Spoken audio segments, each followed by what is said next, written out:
ਸਲਾਮੁਅਲੈकुम ਜ਼ਾਹਿਦ ਭਾਈ। Sir ਮੈਂ ਅੱਜ ਤੁਹਾਨੂੰ ਦੱਸ ਰਿਹਾ, ਮੈਂ ਖੈਰ ਵੀਡੀਓ ਤਾਂ ਨਹੀਂ ਬਣਾ ਰਿਹਾ, ਆਡੀਓ ਜੀ ਕਰ ਰਹੇ ਹਾਂ।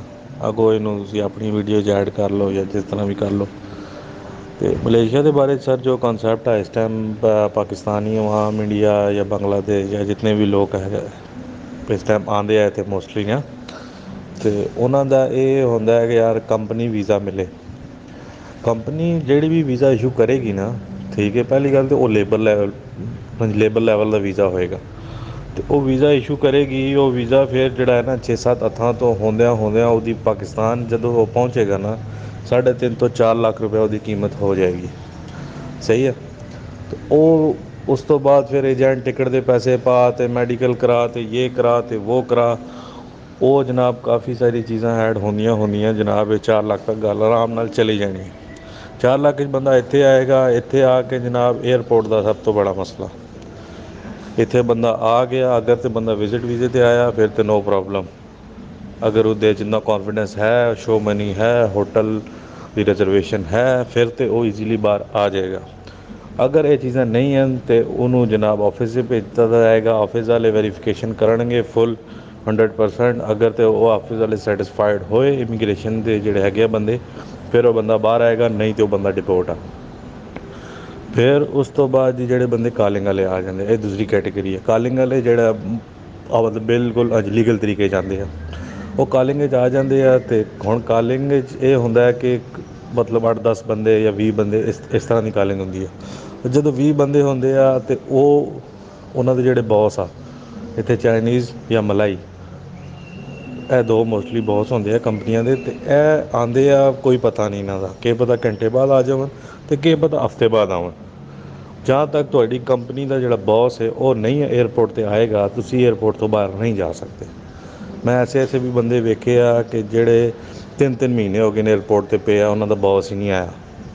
ਇਹ ਵੀ ਬਹੁਤ ਬੜਾ ਫਰਾਡ ਹੁੰਦਾ। ਇੱਥੋਂ ਵੀਜ਼ਾ ਭੇਜ ਦਿੰਦੇ ਆ, ਸਾਰਾ ਕੁਝ ਕਰ ਦਿੰਦੇ ਆ, ਉਹ ਕੰਪਨੀ ਹੁੰਦੀ ਹੈ ਬੇਨਾਮੀ ਇਮੀਗ੍ਰੇਸ਼ਨ ਦੇ ਬੰਦੇ। ਇੱਥੇ ਵੀ ਰਿਸ਼ਵਤ ਬਹੁਤ ਜ਼ਿਆਦਾ ਚੱਲਦੀ ਹੈ ਅਤੇ ਉਹ ਰਿਸ਼ਵਤ ਦੇ ਕੇ ਉਹ ਵੀਜ਼ਾ ਇਸ਼ੂ ਕਰਕੇ ਪਾਕਿਸਤਾਨ ਤੋਂ ਬੰਦੇ ਕੋਲ ਪੈਸੇ ਲੈ ਲੈਂਦੇ ਆ। ਬੰਦਾ ਇੱਥੇ ਆਉਂਦਾ, ਠੀਕ ਜੀ ਮੇਰੀ ਟਿਕਟ ਹੈ, ਸਾਰਾ ਕੁਝ ਹੈ, ਵੀਜ਼ਾ ਹੈ, ਹਰ ਚੀਜ਼ ਹੈ, ਲੇਕਿਨ ਜਦੋਂ ਇੱਥੇ ਆਉਂਦਾ ਉਸ ਕੰਪਨੀ ਦਾ ਵਜੂਦ ਹੀ ਕੋਈ ਨਹੀਂ ਹੁੰਦਾ। ਉਹ ਬੌਸ ਆਉਂਦਾ ਹੀ ਨਹੀਂ ਹੈ। ਮੈਕਸੀਮਮ 3 ਮਹੀਨੇ ਟਾਈਮ ਹੈ ਏਅਰਪੋਰਟ 'ਤੇ। 3 ਮਹੀਨੇ 'ਚ ਅਗਰ ਉਹ ਨਾ ਆਇਆ ਬੌਸ, ਤਾਂ ਜਨਾਬ ਉਹਨੂੰ ਡਿਪੋਰਟ ਕਰ ਦਿੱਤਾ ਜਾਂਦਾ। ਇਹ ਸੂਰਤ ਹਾਲ ਆ। ਉਸ ਤੋਂ ਬਾਅਦ ਬੰਦਾ ਇੱਥੇ ਜਦੋਂ ਬਾਹਰ ਨਿਕਲਦਾ, ਫਿਰ ਉਸ ਮਤਲਬ ਕਿ ਅਲੱਗ-ਅਲੱਗ ਉਹ ਨਵੇਂ ਬੰਦੇ ਨੂੰ ਇੱਥੇ ਕੰਮ ਨਹੀਂ ਲੱਭਦਾ। ਅਗਰ ਕੰਮ ਲੱਭੇਗਾ ਵੀ ਤਾਂ ਕਿਸ ਸੂਰਤ 'ਚ ਲੱਭੇਗਾ। ਫੋਰ ਐਗਜ਼ਾਮਪਲ ਮੇਰੇ ਕੋਲ ਕੋਈ ਬੰਦਾ ਕਿਸੇ ਰੈਫਰੈਂਸ ਨਾਲ ਆਇਆ ਕਿ ਯਾਰ ਇਹ ਬੰਦਾ ਯਾਰ ਇਹਨੂੰ ਕੰਮ 'ਤੇ ਲਵਾ। ਅਗਰ ਤਾਂ ਭਾਈ ਮੇਰਾ ਕੋਈ ਹੈ ਰਿਲੇਟਿਵ ਹੈ, ਕੋਈ ਐਸਾ ਰਿਸ਼ਤੇਦਾਰ ਹੈ, ਤਾਂ ਫਿਰ ਤਾਂ ਮੈਂ ਆਖਾਂਗਾ ਕਿ ਨਹੀਂ ਯਾਰ ਬੰਦਾ ਆਪਣਾ, ਠੀਕ ਹੈ, ਫਿਰ ਇਹਨੂੰ ਮੈਂ ਕਿਸੇ ਪਾਸੇ ਐਡਜਸਟ ਕਰਾ ਦਿਆਂਗਾ। ਅਗਰ ਤਾਂ ਬੰਦੇ ਇਸ ਤਰ੍ਹਾਂ ਹੀ ਅਨਨੋਨ ਤਰੀਕੇ ਨਾਲ ਆਏ ਆ, ਉਂਝ ਹੀ ਮਿਲ ਗਏ ਰਸਤੇ 'ਚ, ਹੋਟਲ 'ਤੇ ਬੈਠੇ ਮਿਲ ਗਏ ਆ ਕਿ ਯਾਰ ਭਾਈ ਕੰਮ ਕੋਈ ਨਹੀਂ, ਅਸੀਂ ਨਵੇਂ ਆਏ ਹਾਂ, ਕੁਝ ਕਰੋ ਸਾਡਾ। ਅਤੇ ਉਸ ਤੋਂ ਬਾਅਦ ਫਿਰ ਅਸੀਂ ਕੀ ਕਰਾਂਗੇ, ਅਸੀਂ ਉਹਨਾਂ ਨੂੰ ਕਿਸੇ ਕੰਪਨੀ ਸੈੱਟ ਕਰਾ ਦਿਆਂਗੇ। ਅਤੇ ਜਿਸ ਕੰਪਨੀ 'ਚ ਅਸੀਂ ਸੈੱਟ ਕਰਾਵਾਂਗੇ ਨਾ, ਉਸ ਕੰਪਨੀ ਦਾ ਜਿਹੜਾ ਬੌਸ ਹੋਏਗਾ ਉਹਦੇ ਨਾਲ ਸਾਡੀ ਡੀਲ ਹੋਏਗੀ ਕਿ ਇਹਦੀ ਸੈਲਰੀ ਕਿਤਨੀ ਹੈ। ਉਹ ਹੋਏਗੀ 50 ਰਿੰਗਿਟ, 60 ਰਿੰਗਿਟ, ਠੀਕ ਹੈ। 60 ਰਿੰਗਿਟ ਜਿਹੜੀ ਹੋਏਗੀ, ਅਸੀਂ ਕੀ ਕਹਿਣਾ ਕੰਪਨੀ ਵਾਲੇ ਨੂੰ ਕਿ ਤੁਸੀਂ ਭਾਈ ਇਹਨੂੰ ਦੇਣੇ 40 ਰਿੰਗਿਟ ਦੇ ਹਿਸਾਬ ਨਾਲ ਸੈਲਰੀ, 20 ਰਿੰਗਿਟ ਜਿਹੜਾ ਹੈ ਨਾ ਉਹ ਪਰ ਡੇ ਦੇ ਹਿਸਾਬ ਨਾਲ ਹੈ। ਮੇਰਾ ਅਕਾਊਂਟ ਇਸ 'ਚ ਮੇਰੇ ਆਉਣੇ ਚਾਹੀਦੇ ਨੇ, ਇਹ ਬੰਦਾ ਮੇਰਾ। ਇੱਥੇ ਸਿਸਟਮ ਹੀ ਇਹੀ ਚੱਲਦਾ। ਹਰ ਬੰਦੇ ਦੀ ਸੈਲਰੀ 'ਚੋਂ ਜਿਹੜਾ ਹੈ ਨਾ, ਅਸਲ ਸੈਲਰੀ ਜੋ ਹੁੰਦੀ ਹੈ, ਉਹ ਸੈਲਰੀ ਉਸ ਵਰਕਰ ਨੂੰ ਲੱਭਦੀ ਨਹੀਂ ਹੈ। ਅਤੇ ਉਹ ਫਿਰ ਇਸ ਕਰਕੇ, ਠੀਕ ਹੈ, ਉਹ ਬੰਦਾ ਵਿਚਾਰੇ ਹਾਰੇ ਹੁੰਦੇ ਹਨ, ਉਹਨਾਂ ਕੋਲ ਪੈਸਾ ਨਹੀਂ ਹੁੰਦਾ। ਆਉਂਦੇ ਆ ਕਹਿੰਦੇ ਬਸ ਕੰਮ ਲੱਗੇ, ਭਾਵੇਂ 30 ਰਿੰਗਿਟ ਹੋਣ ਜਾਂ 40 ਰਿੰਗਿਟ ਹੋਣ ਜਾਂ 50 ਰਿੰਗਿਟ ਹੋਣ, ਉਹ ਬਸ ਕੰਮ ਕਰਦੇ ਆ। ਅਤੇ ਜਿਹੜਾ ਬੰਦਾ ਕੰਮ 'ਤੇ ਲਵਾਉਂਦਾ, ਉਹਨੂੰ ਅਗਰ ਉਹਨੇ 10 ਬੰਦੇ ਕੰਮ 'ਤੇ ਲਵਾਏ ਆ, ਠੀਕ ਹੈ, ਅਤੇ 10 ਰਿੰਗਿਟ ਫੀ ਬੰਦੇ ਤੋਂ ਆ ਰਿਹਾ, ਅਤੇ ਜਨਾਬ ਉਹਦੀ ਤਾਂ ਚਾਂਦੀ ਹੋ ਗਈ ਨਾ। ਉਹ ਤਾਂ ਕੁਛ ਕਰ ਵੀ ਨਹੀਂ ਰਿਹਾ, ਅਤੇ 4-5 ਹਜ਼ਾਰ ਰੁਪਏ ਰਿੰਗਿਟ ਆਰਾਮ ਨਾਲ ਆ ਰਿਹਾ ਉਹਨੂੰ ਨਾ। ਇੱਥੇ ਇਹ ਬਹੁਤ ਜ਼ਿਆਦਾ ਟਰੈਜਡੀ ਆ। ਸਹੀ ਆ। ਅਤੇ ਉਸ ਬੰਦੇ ਨੂੰ ਪਤਾ ਉਸ ਟਾਈਮ ਤੱਕ ਲੱਗੇਗਾ ਜਿਸ ਟਾਈਮ ਤੱਕ 2 ਸਾਲ ਤੱਕ ਉਹ ਆਪਣੇ ਏਜੰਟ ਨੂੰ, ਦੋਸਤ ਨੂੰ ਜਾਂ ਕਿਸੇ ਨੂੰ ਵੀ, ਠੀਕ ਹੈ, ਉਹ ਇਤਨੇ ਪੈਸੇ ਖਿਲਾ ਚੁੱਕਿਆ ਹੋਏਗਾ। ਉਸ ਟਾਈਮ ਉਸਨੂੰ ਪਤਾ ਲੱਗੇਗਾ। ਲੇਕਿਨ ਇਹ ਹੈ ਕਿ ਇੱਥੇ ਅਗਰ ਪਤਾ ਲੱਗ ਵੀ ਗਿਆ ਤਾਂ ਉਹ ਕੀ ਕਰ ਸਕਦਾ, ਕੁਝ ਨਹੀਂ ਕਰ ਸਕਦਾ। ਬੇਸਿਕਲੀ ਲੋਕ ਇਲੀਗਲ ਹੁੰਦੇ ਆ। ਉਹ ਆਉਂਦੇ ਆ ਵਿਜ਼ਿਟ 'ਤੇ ਆਉਂਦੇ ਆ, ਵਿਜ਼ਿਟ 'ਤੇ ਆ ਕੇ ਫਿਰ ਇਸ ਤਰ੍ਹਾਂ ਕੰਮ ਸ਼ਮ ਲੱਭਦੇ ਆ ਅਤੇ ਚੁੱਪ ਕਰਕੇ ਕੰਮ ਕਰਦੇ ਰਹਿੰਦੇ ਆ। ਸਹੀ ਆ। ਮਲੇਸ਼ੀਆ 'ਚ ਇਹ ਕੋਈ ਐਸੀ ਚੀਜ਼ ਨਹੀਂ ਹੈ ਕਿ ਮਤਲਬ ਇੱਥੇ ਖਾਸ ਕਰ ਜਿਸ ਤਰ੍ਹਾਂ ਅਰਬਾਂ 'ਚ ਹੈਗਾ ਨਾ ਕਿ ਕੰਪਨੀ ਕਿਸੇ ਸੇਮ ਕੰਪਨੀ 'ਚ ਤੁਸੀਂ ਗਏ ਹੋ, ਉਸੀ ਕੰਪਨੀ 'ਚ ਕੰਮ ਕਰਨਾ ਉਸ ਤੋਂ ਇਲਾਵਾ ਤੁਸੀਂ ਕੰਮ ਨਹੀਂ ਕਰ ਸਕਦੇ। ਇੱਥੇ ਉਹ ਚੱਕਰ ਨਹੀਂ ਹੈਗਾ। ਇੱਥੇ ਤੁਸੀਂ ਜਿੱਥੇ ਮਰਜ਼ੀ ਕੰਮ ਕਰੋ। ਹਾਂ, ਤੁਸੀਂ ਜਦੋਂ ਘਰੋਂ ਬਾਹਰ ਨਿਕਲਣਾ 100 150 ਰਿੰਗਟ ਤੁਹਾਡੀ ਜੇਬ ਵਿੱਚ ਹੋਣਾ ਚਾਹੀਦਾ। ਕਿਸੇ ਵੀ ਟਾਈਮ ਪੁਲਿਸ ਨੇ ਤੁਹਾਨੂੰ ਫੜ ਲਿਆ, ਕੁਛ ਵੀ ਹੋ ਗਿਆ, ਅਗਰ ਤੁਸੀਂ ਲੀਗਲ ਹੋ ਫਿਰ ਵੀ ਤੁਸੀਂ ਪੁਲਿਸ ਨੂੰ ਪੈਸੇ ਦੇਣੇ ਆ, ਇਲੀਗਲ ਹੋ ਤਾਂ ਫਿਰ ਵੀ ਤੁਸੀਂ ਪੁਲਿਸ ਨੂੰ ਪੈਸੇ ਦੇਣੇ ਆ। ਇਹ ਗੱਲ ਯਾਦ ਰੱਖੋ। ਇੱਥੇ ਵੀਜ਼ੇ ਦੀ ਵੈਲਿਊ ਸਿਰਫ ਇਤਨੀ ਹੀ ਹੈ ਕਿ ਤੁਸੀਂ ਪਾਕਿਸਤਾਨ ਆ ਜਾ ਸਕਦੇ ਹੋ। ਇੱਥੇ ਮਲੇਸ਼ੀਆ ਵਿੱਚ ਹਾਂਜੀ ਵੀਜ਼ੇ ਦੀ ਕੋਈ ਵੈਲਿਊ ਨਹੀਂ, ਕਿਸੇ ਕਿਸਮ ਦੀ ਕੋਈ ਵੈਲਿਊ ਨਹੀਂ। ਠੀਕ ਹੈ। ਕਿਸੇ ਵੀ ਟਾਈਮ ਤੁਹਾਡਾ ਵੀਜ਼ਾ ਕੈਂਸਲ ਹੋ ਸਕਦਾ, ਕਿਸੇ ਵੀ ਟਾਈਮ ਕੁਛ ਵੀ ਹੋ ਸਕਦਾ। ਮਲੇਸ਼ੀਆ 'ਚ ਅਗਰ ਤੁਹਾਡੇ ਕੋਲ ਅੱਜ 10,000 ਰਿੰਗਟ ਅਕਾਊਂਟ 'ਚ ਹੈ ਨਾ, ਅਤੇ ਤੁਸੀਂ ਸਵੇਰੇ ਨਾਸ਼ਤਾ ਕੀਤਾ, ਸ਼ਾਮ ਨੂੰ ਤੁਹਾਨੂੰ ਕੋਈ ਭਰੋਸਾ ਨਹੀਂ ਹੈ ਕਿ ਭਾਈ ਮੈਂ ਨਾਸ਼ਤਾ ਕਰਾਂਗਾ ਵੀ ਜਾਂ ਨਹੀਂ ਕਰਾਂਗਾ। ਇੱਥੇ ਪੈਸੇ ਹਾਲਾਂਕਿ ਤੁਹਾਡੇ ਕੋਲ ਪਏ ਵੀ ਆ, ਕਿਉਂਕਿ ਹਾਲਾਤ ਹੀ ਐਸੇ ਆ ਇੱਥੇ। 1 ਮਿੰਟ ਦਾ ਉਹ ਨਹੀਂ ਪਤਾ ਲੱਗਦਾ। ਹੁਣ ਕੱਲ੍ਹ ਇੱਥੇ ਜਿੱਥੇ ਮੇਰੀ ਦੁਕਾਨ ਹੈ, ਕੱਲ੍ਹ ਸੁਬਾਹ ਦਾ ਟਾਈਮ ਸੀ ਮੇਰੇ ਖਿਆਲ ਤਕਰੀਬਨ 11 ਵਜੇ ਦਾ। ਅਤੇ ਇੱਕ ਦੋਸਤ ਮੇਰਾ ਉੱਥੇ ਨਾਲ ਨਾ ਹੈਗੀ ਇੱਕ ਸ਼ੋਪ, ਉੱਥੋਂ ਪਾਕਿਸਤਾਨ ਪੈਸੇ ਪਾਉਣੇ ਸਨ ਉਹਨੇ ਨਾ। 8,000 ਰਿੰਗਟ ਸੀ, 8-10 ਮੁੰਡਿਆਂ ਦੀ ਤਨਖਾਹਾਂ ਸੀ। ਅਤੇ ਉਹ ਜਨਾਬ ਜਾ ਰਹੇ ਆ ਪੈਸੇ ਪਾਉਣੇ, ਅਤੇ ਉਹ ਦੋ ਪੁਲਿਸ ਵਾਲੇ ਆਏ ਨੇ, ਦੋ ਪੁਲਿਸ ਵਾਲੇ ਆਏ ਨੇ। ਉਹਨਾਂ ਨੇ ਆ ਕੇ ਦੋ ਬੰਗਲਿਆਂ ਕੋਲ ਪਾਸਪੋਰਟ ਪੁੱਛੇ ਅਤੇ ਉਹਨਾਂ ਨੇ ਪਾਸਪੋਰਟ ਵਾਲੇ ਕੱਢ ਹੀ ਰਹੇ ਸਨ। ਉਹਨਾਂ ਨੇ ਛੁਰੀਆਂ ਕੱਢ ਲਈਆਂ, ਛੁਰੀਆਂ ਕੱਢ ਕੇ ਜਨਾਬ ਉਸ ਕੋਲ ਲੈ ਲਿਆ ਹਰ ਚੀਜ਼। ਉਹਨਾਂ ਕੋਲ ਮੋਬਾਇਲ ਵੀ ਲੈ ਲਿਆ, ਪੈਸੇ ਵੀ ਲੈ ਲਿਆ। ਪੈਸੇ ਲੈ ਕੇ ਇੱਕ ਲੜਕੇ ਨੂੰ ਛੁਰੀ ਵੀ ਮਾਰ ਗਿਆ ਅਤੇ ਚਲੇ ਗਏ। ਅਸਲ 'ਚ ਪੁਲਿਸ ਵਾਲੇ ਨਹੀਂ ਸਨ, ਲੇਕਿਨ ਇਹ ਆ ਕਿ ਜਿਹੜੇ ਲੋਕ ਇਲੀਗਲ ਹੁੰਦੇ ਆ ਨਾ, ਉਹਨਾਂ ਕੋਲ ਕੋਈ ਵੀ ਪੁੱਛੇ ਨਾ ਕਿ ਪਾਸਪੋਰਟ ਕਿੱਥੇ ਤੇਰਾ, ਅਤੇ ਉਹ ਵਿਚਾਰੇ ਡਰ ਜਾਂਦੇ ਆ ਕਿ ਯਾਰ ਇਹ ਪਤਾ ਨਹੀਂ ਪੁਲਿਸ ਵਾਲਾ ਇਮੀਗ੍ਰੇਸ਼ਨ ਵਾਲਾ ਕੌਣ ਹੈ। ਅਤੇ ਇਹ ਗੱਲਾਂ ਜਿਹੜੀਆਂ ਨਾ, ਇਹਦੀ ਵਜ੍ਹਾ ਤੋਂ ਜਨਾਬ ਮਲੇਸ਼ੀਆ ਇਸ ਟਾਈਮ ਨਾ, ਮੈਂ ਭਾਈ ਸਾਫ਼ ਗੱਲ ਕਰਦਾ ਸਿੱਧੀ ਸਿੱਧੀ ਬਿਲਕੁਲ ਸਿੱਧੀ, ਨਵੇਂ ਬੰਦੇ ਵਾਸਤੇ ਭਾਈਜਾਨ ਮਲੇਸ਼ੀਆ ਨਾ ਆਵੇ ਜਾਂ ਤੱਕ ਉਹਦਾ ਕੋਈ ਇੱਥੇ ਬਹੁਤ ਪੱਕਾ ਰਿਲੇਸ਼ਨ ਨਹੀਂ ਹੈ। ਅਤੇ ਅਗਰ ਤਾਂ ਉਹਦੇ ਹੈਗੇ ਆ ਭਾਈ ਹੈਗੇ ਆ ਫਿਰ ਵੀ ਚਲੋ ਠੀਕ ਆ। ਠੀਕ ਹੈ। ਅਤੇ ਬਾਕੀ ਇਹ ਗੱਲ ਭੁੱਲ ਜਾਓ ਕਿ ਕੋਈ ਕਜ਼ਨਾ ਕੁਜ਼ਨਾ, ਕੋਈ ਮਾਮੇ ਦਾ ਪੁੱਤਰ, ਕੋਈ ਚਾਚੀ ਦਾ ਪੁੱਤਰ, ਇੱਥੇ ਕੋਈ ਕਿਸੇ ਦਾ ਨਹੀਂ ਹੈ। ਹਰ ਬੰਦਾ ਪੈਸੇ ਪਿੱਛੇ, ਇੱਥੇ ਕੋਈ ਵੀ ਕਿਸੇ ਦਾ ਨਹੀਂ ਹੈ।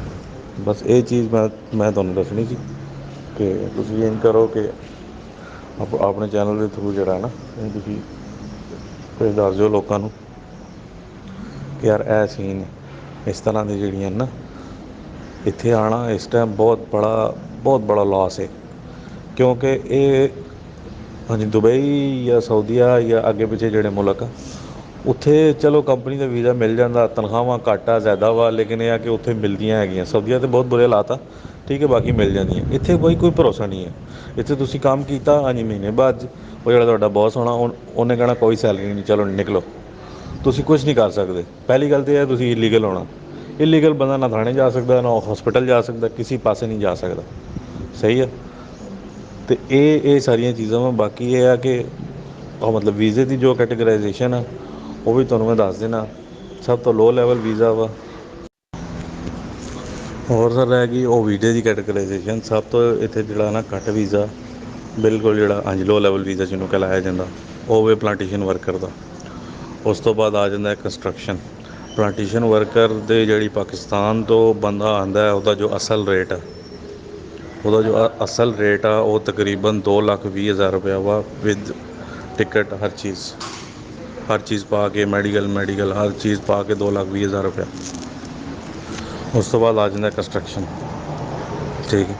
ਕੰਸਟਰਕਸ਼ਨ ਜਨਾਬ ਹਾਂਜੀ 2,90,000 ਦਾ। ਸਹੀ ਆ। ਹਾਂਜੀ 2,90,000 ਰੁਪਏ ਦਾ ਸਾਰਾ ਕੰਪਲੀਟ ਇੱਥੇ ਤੱਕ ਪਹੁੰਚਣਾ, ਉਹਦਾ ਕੰਪਨੀ ਤੱਕ। ਫਿਰ ਉਸ ਤੋਂ ਬਾਅਦ ਆ ਜਾਂਦਾ ਸਰ ਸਰਵਿਸ ਸੈਕਟਰ ਵੀਡੀਓ ਦੀ ਮਤਲਬ ਇਹ ਹੈਗੀ ਆ ਉਹਦੇ ਵਿੱਚ ਕੁਆਲਿਟੀ ਕਿ ਤੁਸੀਂ ਕਿਸੇ ਵੀ ਜਗ੍ਹਾ ਕੰਮ ਕਰ ਸਕਦੇ ਹੋ, ਐਨੀਵੇਅਰ ਇਨ ਮਲੇਸ਼ੀਆ। ਬਸ ਤੁਹਾਨੂੰ ਇੱਕ ਲੈਟਰ ਚਾਹੀਦਾ ਕੰਪਨੀ ਦਾ, ਉਹਨੂੰ ਕਹਿੰਦੇ ਅਪਰੂਵਲ ਲੈਟਰ। ਉਹ ਅਪਰੂਵਲ ਲੈਟਰ ਅਗਰ ਤੁਹਾਡੇ ਕੋਲ ਹੋਏਗਾ, ਉਹ ਲੈ ਕੇ ਤੁਸੀਂ ਕਿਸੇ ਵੀ ਜਗ੍ਹਾ ਤੁਸੀਂ ਕੰਮ ਕਰ ਸਕਦੇ ਹੋ। ਉਹਦਾ ਕੋਈ ਇਤਨਾ ਮਸਲਾ ਨਹੀਂ ਹੈ।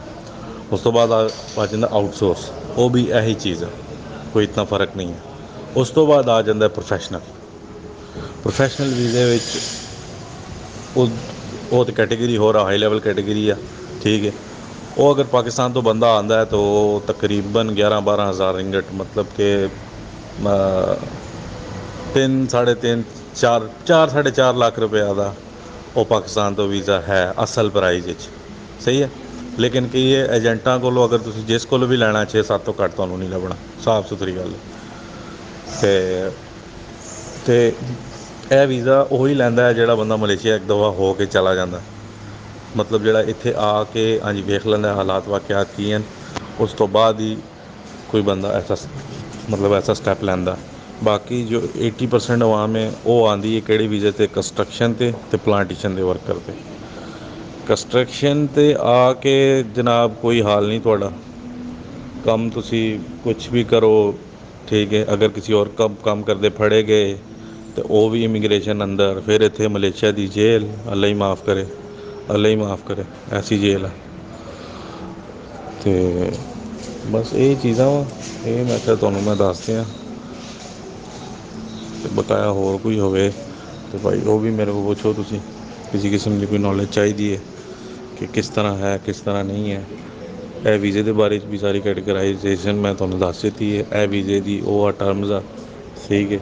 ਅਤੇ ਫਿਰ ਉਸ ਤੋਂ ਬਾਅਦ ਜਿਹੜਾ ਹੈ ਨਾ ਕੰਮ ਦੇ ਹਵਾਲੇ ਨਾਲ ਅਗਰ ਗੱਲ ਕੀਤੀ ਜਾਏ ਭਾਈ, ਅਗਰ ਤਾਂ ਬੰਦਾ ਕੰਸਟਰਕਸ਼ਨ ਦਾ ਵੀਜ਼ਾ, ਪਲਾਂਟੇਸ਼ਨ ਦਾ ਵੀਜ਼ਾ ਜਾਂ ਸਰਵਿਸ ਸੈਕਟਰ ਦਾ ਵੀਜ਼ਾ, ਇਹਨਾਂ ਤਿੰਨਾਂ ਵੀਜ਼ਿਆਂ 'ਚ ਨਾ ਅਗਰ ਤਾਂ ਬੰਦਾ ਆਉਂਦਾ ਕਿਸੇ ਵੀ ਕੰਪਨੀ 'ਚ, ਹਾਂਜੀ ਰੈਸਟੋਰੈਂਟ 'ਚ, ਹੋਟਲ 'ਚ, ਕਿਸੇ ਵੀ ਜਗ੍ਹਾ ਅਗਰ ਉਹ ਆਉਂਦਾ ਠੀਕ ਹੈ, ਉਹ ਬਿਲਕੁਲ ਹਾਂਜੀ ਲੀਗਲੀ ਤਰੀਕੇ ਨਾਲ ਅਗਰ ਉਹ ਆਉਂਦਾ ਮਤਲਬ ਡਾਇਰੈਕਟ ਸੇਮ ਕੰਪਨੀ ਜਾਂਦਾ ਜਿਸ ਕੰਪਨੀ ਦਾ ਵੀਜ਼ਾ, ਫਿਰ ਉਹਦੀ ਤਨਖਾਹ 1200, 1300, ਮੈਕਸੀਮਮ 1500 ਰਿੰਗਟ ਤੱਕ ਉਹਦੀ ਤਨਖਾਹ ਹੋਏਗੀ ਸਟਾਰਟਿੰਗ। 1500 ਰਿੰਗਟ ਦਾ ਇਸ ਟਾਈਮ ਮਤਲਬ ਹੈਗਾ ਤਕਰੀਬਨ ਕੋਈ 45,000 ਰੁਪਇਆ, 45,000 ਰੁਪਇਆ। ਫਿਰ ਇੱਥੇ ਰਿਹਾਇਸ਼ਾਂ ਵਾ ਮਤਲਬ ਕਿ 300, ਇੱਕ ਰੂਮ ਅਗਰ ਲੈਣਾ ਤਾਂ ਮਿਨੀਮਮ 300, ਫਿਰ ਖਾਣਾ ਹੈ ਉਹ ਵੀ 300 ਲਾ ਲਓ, ਠੀਕ ਹੈ। 600 ਤੁਹਾਡਾ ਗਿਆ, 900 ਰਿੰਗਟ ਰਹਿ ਗਿਆ। 900 ਰਿੰਗਟ ਤੁਹਾਨੂੰ ਬਚੇਗਾ ਤਕਰੀਬਨ 27,000 ਰੁਪਇਆ ਪਾਕਿਸਤਾਨੀ। 27,000 ਰੁਪਇਆ ਤੁਸੀਂ ਬਚਾਉਣੇ ਅਗਰ ਮਲੇਸ਼ੀਆ ਆਉਂਦੇ ਹੋ 3 ਲੱਖ ਰੁਪਇਆ ਲਾ ਕੇ, ਅਤੇ ਭਾਈ ਉਹਦਾ ਤਾਂ ਕੋਈ ਫਾਇਦਾ ਨਹੀਂ, ਕਿਸੇ ਵੀ ਤਰੀਕੇ ਨਾਲ ਉਸ ਚੀਜ਼ ਦਾ ਕੋਈ ਫਾਇਦਾ ਨਹੀਂ ਹੈ।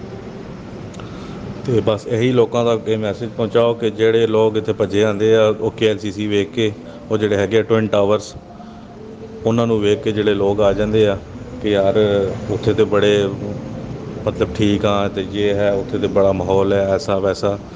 ਉਹ ਤੁਸੀਂ ਸਮਝ ਰਹੇ ਹੋ ਗੱਲ ਮੈਂ ਕੀ ਕਰਨਾ ਚਾਹੁੰਦਾ। ਹੈ ਆਜ਼ਾਦੀ ਹੈ ਮਤਲਬ ਸੇਮ ਲਾਈਕ ਯੂਰਪ ਹੈ, ਠੀਕ ਹੈ ਮੁਸਲਿਮ ਕੰਟਰੀ ਹੈ ਲੇਕਿਨ ਮੁਸਲਮਾਨਾਂ ਵਾਲੀ ਕੋਈ ਗੱਲ ਨਹੀਂ ਹੈ ਇੱਥੇ। ਅਤੇ ਬਸ ਇਹੀ ਚੀਜ਼ ਆ। ਅਤੇ ਹਰ ਬੰਦੇ ਆ ਜਾਂਦੇ ਸਾਡੇ ਭਾਈ, ਬਹੁਤ ਆ ਜਾਂਦੇ ਆ ਕਿਸੇ ਚੱਕਰਾਂ 'ਚ। ਹੁਣ ਫੋਰ ਐਗਜ਼ਾਮਪਲ ਹੁਣ ਅਗਰ ਤੁਸੀਂ ਮੇਰਾ ਪ੍ਰੋਫਾਈਲ ਚੈੱਕ ਕਰੋਗੇ ਫੇਸਬੁੱਕ ਦਾ ਮੇਰਾ ਪ੍ਰੋਫਾਈਲ ਵੇਖੋਗੇ ਅਤੇ ਮੈਂ ਕਦੀ ਕਿਧਰ ਜਾ ਰਿਹਾ, ਕਦੀ ਕਿਤੇ ਹਾਂ, ਕਦੀ ਮਤਲਬ ਕਿ ਉਹ ਲੋਕ ਪਾਕਿਸਤਾਨੀ ਲੋਕ ਇਹ ਨਹੀਂ ਸੋਚਦੇ ਕਿ ਇਹ ਜਿਹੜੀਆਂ ਇਹਨਾਂ ਦੀ ਤਸਵੀਰਾਂ ਇਹ ਸਭ ਇੱਕ ਦਿਖਾਵਾ। ਸਹੀ ਹੈ। ਅਸੀਂ ਜਿਹੜੇ ਹੈਗੇ ਆ ਨਾ, ਅਸੀਂ ਹੁਣ ਜਦੋਂ ਇਹ ਤਾਂ ਨਹੀਂ ਅਸੀਂ ਕੰਮ ਕਰਦੇ ਹੋਏ ਤਾਂ ਨਹੀਂ ਅਸੀਂ ਸੈਲਫੀ ਲੈ ਕੇ ਅਪਲੋਡ ਕਰਦੇ, ਜਦੋਂ ਅਸੀਂ ਕੰਮ ਸ਼ਮ ਕਰਦੇ ਹੁੰਦੇ ਹਾਂ ਉਦੋਂ ਅਸੀਂ ਕਦੀ ਕੋਈ ਅਪਲੋਡ ਨਹੀਂ ਕੀਤਾ। ਹਾਂ ਜਦੋਂ ਅਸੀਂ ਬਾਹਰ ਨਿਕਲਦੇ ਹਾਂ ਨਾ, ਅੱਗੇ ਪਿੱਛੇ ਕਿਧਰ ਗਏ, ਕੁਆਲਾਲੰਪੁਰ ਚਲੇ ਗਏ, ਜੋਹਰ ਬਾਰੂ ਚਲੇ ਗਏ, ਈਪੋ ਚਲੇ ਗਏ, ਪਿਨਾਂਗ ਚਲੇ ਗਏ, ਅਲੱਗ ਅਲੱਗ ਇਹਨਾਂ ਦੇ ਸ਼ਹਿਰ ਹੈ ਨਾ, ਇੱਥੇ ਅਸੀਂ ਜਾਂਦੇ ਹਾਂ ਅਤੇ ਫਿਰ ਅਸੀਂ ਕੋਈ ਮਤਲਬ ਤਸਵੀਰ ਵਗੈਰਾ ਬਣਾ ਕੇ ਅਪਲੋਡ ਕਰਦੇ ਹਾਂ। ਅਤੇ ਉਹ ਪਾਕਿਸਤਾਨ ਦੀ ਆਵਾਮ ਕੀ ਸੋਚਦੀ ਹੈ ਕਿ ਅਸੀਂ 24 ਆਵਰ ਇਸੀ ਹਾਲਾਤ 'ਚ ਰਹਿੰਦੇ ਹਾਂ। ਐਸਾ ਬਿਲਕੁਲ ਨਹੀਂ ਹੈ, ਠੀਕ ਹੈ। ਅਸੀਂ ਇੱਥੇ ਉਹ ਕਹਿੰਦੇ ਆ ਨਾ ਕਿ ਉਹ ਸਾਡੀ ਤਸਵੀਰਾਂ ਵੇਖ ਕੇ ਜਾਂ ਸਾਡੀ ਮਤਲਬ ਵੀਡੀਓਜ਼ ਵੇਖ ਕੇ, ਠੀਕ ਹੈ, ਉਹ ਇਹ ਸੋਚਦੇ ਆ ਕਿ ਯਾਰ ਅਸੀਂ ਬਹੁਤ ਫਿੱਟ ਹਾਂ ਅਤੇ ਅਸੀਂ ਇੱਥੇ ਜਨਾਬ ਇੱਥੇ ਸਾਡੇ ਕੋਲ ਆਪਣੀਆਂ ਗੱਡੀਆਂ ਵਾ, ਯੇ ਹੈ ਵੋ ਹੈ। ਲੇਕਿਨ ਇਹ ਚੀਜ਼ਾਂ ਪੈਦਾ ਕਰਨ ਵਾਸਤੇ ਸਰ ਸਾਨੂੰ 6 ਸਾਲ ਲੱਗ ਗਏ, 6 ਸਾਲ ਲੱਗ ਗਏ ਸਾਨੂੰ ਇਹ ਸਾਰਾ ਕੁਝ ਮੇਨਟੇਨ ਕਰਨ ਵਾਸਤੇ, ਠੀਕ ਹੈ। ਫਿਰ ਉਸ ਤੋਂ ਬਾਅਦ ਸਭ ਤੋਂ ਬੜੀ ਗੱਲ ਮਲੇਸ਼ੀਆ 'ਚ ਆ ਕੇ ਅਗਰ ਕੋਈ ਇਹ ਸੋਚਦਾ ਹੈ ਕਿ ਮੈਂ ਇੰਗਲਿਸ਼ ਬੋਲ ਕੇ ਆਪਣਾ ਕੰਮ ਚਲਾ ਲਾਂਗਾ ਤਾਂ ਭਾਈ ਇਹ ਝੂਠ ਆ। ਮਲੇਸ਼ੀਆ 'ਚ ਬਾਈਜਾਨ ਜ਼ਬਾਨ ਚੱਲਦੀ ਹੈ, ਮਲਾਈ ਉਹਨੂੰ ਕਹਿੰਦੇ ਆ, ਠੀਕ ਹੈ। ਉਹ ਜਦੋਂ ਤੱਕ ਤੁਹਾਨੂੰ ਜ਼ਬਾਨ ਨਹੀਂ ਆਉਣੀ ਨਾ, ਤੁਸੀਂ ਕਿਸੇ ਕੰਮ ਦੇ ਨਹੀਂ ਹੋ, ਤੁਹਾਡੀ ਕੋਈ ਮਤਲਬ ਵੈਲਿਊ ਨਹੀਂ ਹੈ। ਕਿਉਂਕਿ ਹੋਟਲ 'ਤੇ ਵੀ ਜਾਣਾ, ਉੱਥੇ ਵੀ ਤੁਸੀਂ ਇਹ ਨਹੀਂ ਕਹਿਣਾ ਕਿ ਇੱਕ ਚਾਹ ਦਾ ਕੱਪ ਦਿਓ, ਠੀਕ ਹੈ। ਨਾ ਉਰਦੂ 'ਚ ਕਹਿਣਾ ਅਤੇ ਨਾ ਇੰਗਲਿਸ਼ 'ਚ ਕਹਿਣਾ, ਉਹਨਾਂ ਨੂੰ ਨਹੀਂ ਸਮਝ ਆਉਣੀ। ਇੱਥੇ ਦੀ ਜ਼ਬਾਨ ਬੋਲੋਗੇ ਤਾਂ ਤੁਹਾਨੂੰ ਇੱਥੇ ਉਹ ਮਿਲੇਗਾ, ਪਾਣੀ ਮਿਲੇਗਾ ਹੋਟਲ 'ਤੇ। ਤੇ ਇਹ ਬਹੁਤ ਜ਼ਰੂਰੀ ਹੈ। ਠੀਕ ਹੈ, ਲੋਕਾਂ ਨੂੰ ਚਾਹੀਦਾ ਹੈ ਕਿ ਅਗਰ ਤਾਂ ਪਹਿਲੀ ਗੱਲ ਤਾਂ ਯਾਰ ਮਲੇਸ਼ੀਆ ਹੁਣ ਉਸ ਤਰ੍ਹਾਂ ਅਜੇ ਰਿਹਾ ਹੀ ਨਹੀਂ ਹੈ। ਇੱਥੇ ਦੇ ਲੋਕ ਹੁਣ ਭੁੱਖੇ ਮਰਨ ਦੇ ਆ। ਠੀਕ ਹੈ, ਅਤੇ ਉਹ ਹੁਣ ਫਾਰਨਰ ਨੇ ਬਾਹਰ ਆ ਕੇ, ਕਿਉਂਕਿ ਇੱਥੇ ਬੰਗਲਾ ਇਤਨਾ ਆ ਚੁੱਕਿਆ ਨਾ, ਤਕਰੀਬਨ 14 ਲੱਖ ਤੋਂ ਜ਼ਿਆਦਾ ਇੱਥੇ ਬੰਗਲਾਦੇਸ਼ੀ ਆ, ਜਿਨ੍ਹਾਂ ਤੋਂ 8 ਲੱਖ ਤੋਂ ਉੱਤੇ ਬੰਗਲਾਦੇਸ਼ੀ ਇਲੀਗਲ ਆ। ਮਤਲਬ ਜਿਹਨਾਂ ਕੋਲ ਕੋਈ ਵੀਜ਼ਾ ਹੈ ਨਹੀਂ, ਹਕੂਮਤ ਨੂੰ ਕੋਈ ਟੈਕਸ ਨਹੀਂ ਜਾ ਰਿਹਾ। ਅਤੇ ਬਿਲਕੁਲ ਹਰ ਰੋਜ਼ ਪੁਲਿਸ ਫੜ ਰਹੀ, ਇਮੀਗ੍ਰੇਸ਼ਨ ਫੜ ਰਹੀ ਹੈ, ਪਤਾ ਨਹੀਂ ਕੀ ਹੋ ਰਿਹਾ। ਇਹ ਪਾਕਿਸਤਾਨੀਆਂ ਦੀ ਤਾਂ ਫਿਰ ਇੱਥੇ ਹਾਲਾਤ ਠੀਕ ਆ। ਇਹ ਪੁਲਿਸ ਅਗਰ ਫੜ ਲੈਣ ਤਾਂ ਇਹ ਉਹ ਚੰਡਾ ਚੁੰਡਾ ਨਹੀਂ ਮਾਰਦੇ। ਹਾਂਜੀ, ਪਾਕਿਸਤਾਨੀਆਂ ਨੂੰ ਇਹ ਨਹੀਂ ਮਾਰਦੇ, ਕਿਉਂਕਿ ਪਾਕਿਸਤਾਨੀ ਸਟੇਟ ਫਾਰਵਰਡ ਕਹਿੰਦੇ ਹਾਂਜੀ ਹੈ ਵੀਜ਼ਾ, ਨਹੀਂ ਹੈ ਤਾਂ ਬਸ ਠੀਕ ਹੈ। ਉਹ ਲੇਕਿਨ ਉਹ ਬੰਗਲੇ ਜਿਹੜੇ ਆ ਨਾ, ਉਹਨਾਂ ਨੂੰ ਜਨਾਬ ਅਗਰ ਇਮੀਗ੍ਰੇਸ਼ਨ ਫੜ ਲਏ ਤਾਂ ਉਹਨਾਂ ਨੂੰ ਠੀਕ ਠਾਕ ਕੁੱਟ ਪੈਂਦੀ ਹੈ।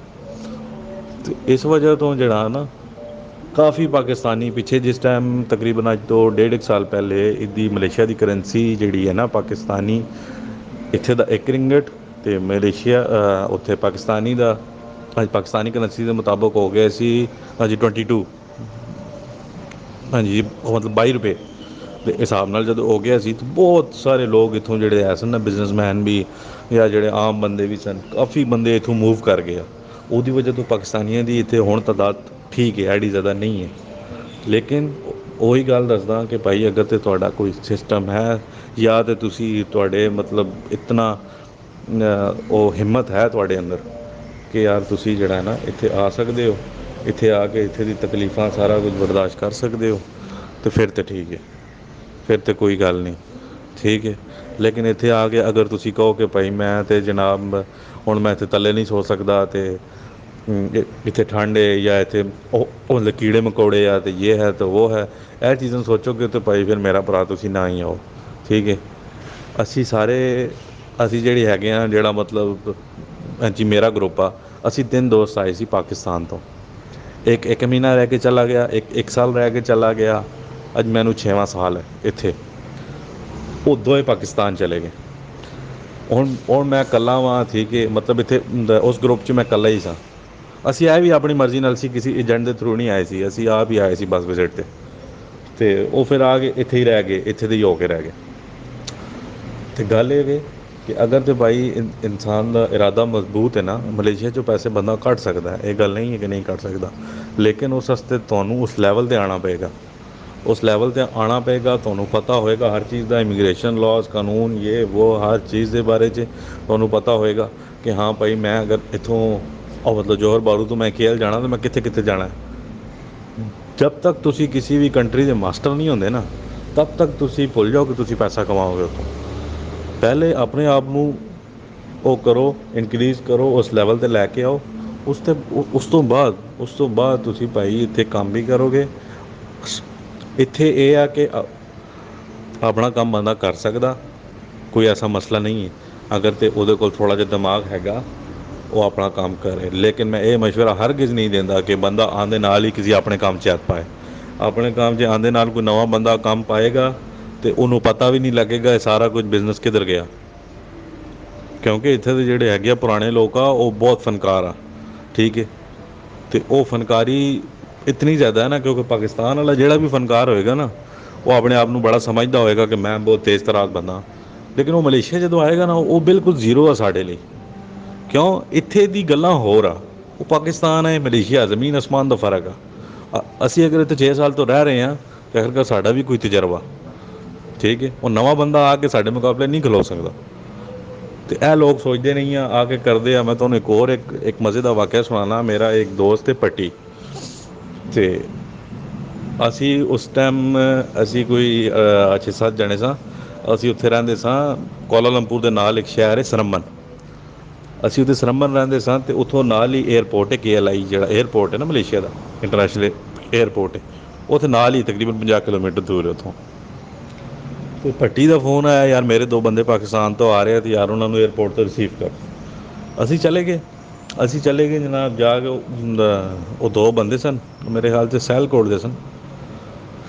ਉਹ 2 ਬੰਦੇ ਆਏ, ਉਹਨਾਂ ਨੂੰ ਰਿਸੀਵ ਕੀਤਾ, ਘਰ ਲੈ ਕੇ ਆਏ, ਰੋਟੀ ਸ਼ੋਟੀ ਖਵਾਈ, ਸਾਰਾ ਕੁਝ। ਮੈਂ ਪੁੱਛਿਆ ਭਾਈ ਕੀ ਕਰਦੇ ਸੋ ਪਾਕਿਸਤਾਨ, ਕੀ ਕੰਮ ਸ਼ਮ ਸੀ? ਇੱਕ ਕਹਿੰਦਾ ਜੀ ਮੈਂ ਤਾਂ ਹੁਣੇ ਬਸ ਮੇਰਾ ਉਹ ਮੈਂ ਕੀਤਾ ਇਲੈਕਟ੍ਰੋਨਿਕਸ 'ਚ ਡਿਪਲੋਮਾ, ਅਤੇ ਦੂਆ ਕਹਿੰਦਾ ਸੀ ਮੈਂ ਇੱਕ ਦੁਕਾਨ 'ਤੇ ਕੰਮ ਕਰਦਾ ਸੀ। ਮੈਂ ਕਿਹਾ ਸਹੀ ਹੈ। ਅਤੇ ਮੈਂ ਕਿਹਾ ਹੁਣ ਕੀ ਇਰਾਦਾ ਹੈ? ਉਹ ਨਹੀਂ ਜੀ ਅਸੀਂ ਪਿਛਲੀ ਕਿਸ਼ਤੀਆਂ ਚਲਾ ਕੇ ਆਏ ਹਾਂ। ਹੁਣ ਅਸੀਂ ਸਾਰੇ ਮੁੰਡੇ ਜਿਹੜੇ ਸਾਂ ਅਸੀਂ ਇੱਕਦਮ ਹੱਸ ਪਏ ਕਿ ਯਾਰ ਇਹ ਹੁਣ ਇਸਨੇ ਕੈਸੀ ਗੱਲ ਕਰਤੀ ਹੈ। ਅਤੇ ਉਹ ਕਹਿੰਦਾ ਭਾਈ ਤੁਸੀਂ ਹੱਸੇ ਕਿਉਂ ਹੋ? ਉਹ ਮੈਂ ਆਖਿਆ ਯਾਰ ਅਸੀਂ ਹਰ ਤੀਸਰੇ ਬੰਦੇ ਕੋਲ ਇਹੀ ਗੱਲ ਸੁਣਦੇ ਹਾਂ ਕਿ ਅਸੀਂ ਪਿਛਲੀ ਕਿਸ਼ਤੀਆਂ ਜਲਾ ਕੇ ਆਏ ਹਾਂ। 4 ਮਹੀਨੇ ਬਾਅਦ ਜਾਂ 3 ਮਹੀਨੇ ਬਾਅਦ ਭਾਈ ਇਹ ਮੇਰਾ ਨੰਬਰ ਹੀ ਮੇਰੇ ਨਾਲ ਤੂੰ ਰਾਬਤਾ ਕਰੀ ਅਤੇ ਫਿਰ ਮੈਨੂੰ ਦੱਸੀ ਕਿ ਤੂੰ ਮਤਲਬ ਕਿਹੜੇ ਹਾਲ 'ਚ ਹੈ। ਕਹਿੰਦਾ ਸਹੀ ਆ। ਉਹ ਜਿਹਦੇ ਬੰਦੇ ਸਨ ਪੱਟੀ ਦੇ ਉਹ ਲੈ ਕੇ ਕੋਲਾਲੰਪੁਰ ਚਲਾ ਗਿਆ। ਅੱਗੇ ਉਹਨੇ ਕੰਮ 'ਤੇ ਲਵਾਇਆ ਨਹੀਂ ਲਵਾਇਆ ਕੀ ਹੋਇਆ ਕੋਈ ਪਤਾ ਨਹੀਂ ਸਾਨੂੰ। ਤਕਰੀਬਨ ਕੋਈ 6 ਕੁ ਮਹੀਨੇ ਬਾਅਦ ਉਸ ਬੰਦੇ ਦਾ ਮੈਨੂੰ ਫ਼ੋਨ ਆਇਆ, ਭਾਈ ਸ਼ਫਕਤ ਮੈਂ ਤੁਹਾਨੂੰ ਮਿਲਣਾ ਚਾਹੁੰਦਾ। ਮੈਂ ਕਿਹਾ ਜੀ ਹਾਂਜੀ ਦੱਸੋ ਜੀ, ਕਿ ਮਤਲਬ ਕਿੱਥੇ ਹੋ? ਆਖਿਆ ਜੀ ਮੈਂ ਇੱਥੇ ਆ। ਮੈਂ ਕਿਹਾ ਮੈਂ ਆਉਣਾ। ਮੈਂ ਗਿਆ ਉਹਨਾਂ ਕੋਲ। ਆਖਿਆ ਜੀ ਮਿਹਰਬਾਨੀ ਕਰੋ ਮੈਨੂੰ ਘਰ ਲੈ ਜਾਓ ਆਪਣੇ ਨਾਲ। ਮੈਂ ਕਿਹਾ ਆਓ। ਉਹਨਾਂ ਨੂੰ ਮੈਂ ਲੈ ਕੇ ਆ ਗਿਆ ਅੱਗੇ। ਫਿਰ ਜੀ ਪਤਾ ਚੱਲਿਆ ਕਿ ਯਾਰ ਉਹਨਾਂ ਨੇ 3 ਮਹੀਨੇ ਉਹਨਾਂ ਨੂੰ ਤਨਖਾਹ ਮਿਲੀ, ਉਹ ਵੀ 1000 ਰਿੰਗਟ। 3 ਮਹੀਨੇ ਉਹਨੇ ਕੰਮ ਕੀਤਾ, ਉਹਨਾਂ ਨੂੰ 1 ਰੁਪਇਆ ਨਹੀਂ ਲੱਭਾ। ਅਤੇ ਉਹ ਜਨਾਬ ਹੁਣ ਹਾਂਜੀ ਰੋਤ ਹੋ ਰਹੇ ਆ ਕਿ ਸਾਨੂੰ ਕਿਸੇ ਤਰੀਕੇ ਭਾਈ ਪਾਕਿਸਤਾਨ ਭੇਜ ਦਿਓ। ਅਤੇ ਇਹ ਹਾਲਾਤ ਵਾਕਿਆਤ ਆ ਭਾਈ। ਇੱਥੇ ਆ ਕੇ ਬੰਦਾ ਤਾਂ ਮਤਲਬ ਗੱਲਾਂ ਤਾਂ ਬਹੁਤ ਬੜੀਆਂ ਕਰ ਜਾਂਦਾ ਕਿ ਮੈਂ ਪਿਛਲੀਆਂ ਕਸ਼ਤੀਆਂ ਜਲਾ ਕੇ ਆਇਆ ਅਤੇ ਮੈਂ ਇਹ ਅਤੇ ਮੈਂ ਵੋ। ਲੇਕਿਨ ਮਲੇਸ਼ੀਆ ਬਹੁਤ ਬੁਰੀ ਚੀਜ਼ ਆ। ਅਤੇ ਇੱਕ ਹੋਰ ਗੱਲ ਮੈਂ ਆਖਰੀ ਗੱਲ ਜਿਹੜੀ ਹੈ ਮੈਂ ਤੁਹਾਨੂੰ ਦੱਸਾਂ ਕਿ ਮਲੇਸ਼ੀਆ ਦੇ ਬਾਰੇ ਇੱਕ ਗੱਲ ਮਸ਼ਹੂਰ ਹੈ। ਉਹ ਇਹ ਵੇ ਕਿ ਇੱਥੇ ਇਨਸਾਨ ਆਉਂਦਾ ਆਪਣੀ ਮਰਜ਼ੀ ਨਾਲ ਹੈ ਲੇਕਿਨ ਇੱਥੋਂ ਜਾਂਦਾ ਮਲੇਸ਼ੀਆ ਦੀ ਮਰਜ਼ੀ ਨਾਲ ਹੈ। ਠੀਕ ਹੈ ਜ਼ਾਹਿਦ ਭਾਈ, ਇਹ ਸਾਰੀ ਮਾਲੂਮਾਤ ਮੈਂ ਤੁਹਾਨੂੰ ਦਿੱਤੀਆਂ। ਮਜ਼ੀਦ ਕੋਈ ਦੋਸਤ ਯਾਰ ਕੋਈ ਕਿਸੇ ਕਿਸਮ ਦੀ ਕੋਈ ਵੀ ਚੀਜ਼ ਪੁੱਛਣੀ ਹੋਵੇ ਤਾਂ ਤੁਸੀਂ ਸਰ ਇਹ ਨੰਬਰ ਮੇਰਾ ਤੁਹਾਡੇ ਕੋਲ ਹੈ, ਤੁਸੀਂ ਬਿਲਕੁਲ ਡਾਇਰੈਕਟ ਪੁੱਛੋ। ਆਪਣੇ ਚੈਨਲ 'ਤੇ ਇਹ ਮਾਲੂਮਾਤ ਅਪਲੋਡ ਕਰੋ ਕਿ ਚਲੋ ਭਾਈ ਕਿਸੇ ਇੱਕ ਦਾ ਕਿਸੇ ਦੋ ਦਾ ਹੋ ਜਾਏ, ਮਤਲਬ ਸਾਡੀ ਤਰਫੋਂ ਹੋ ਜਾਏ, ਅੱਛਾ ਹੋ ਜਾਏ। ਉਹ ਵਿਚਾਰਾ ਇੱਥੇ ਆ ਕੇ ਜ਼ਲੀਲ ਹੋਣੇ ਤੋਂ ਬਿਹਤਰ ਹੈ ਇਹ ਚੀਜ਼ਾਂ ਸਮਝ ਜਾਏ। ਇਸ ਤੋਂ ਵੱਡੀ ਖੁਸ਼ੀ ਦੀ ਗੱਲ ਹੀ ਕੋਈ ਨਹੀਂ। ਹੋ ਗਏ ਜ਼ਾਹਿਦ ਭਾਈ, ਅੱਲਾ ਹਾਫਿਜ਼।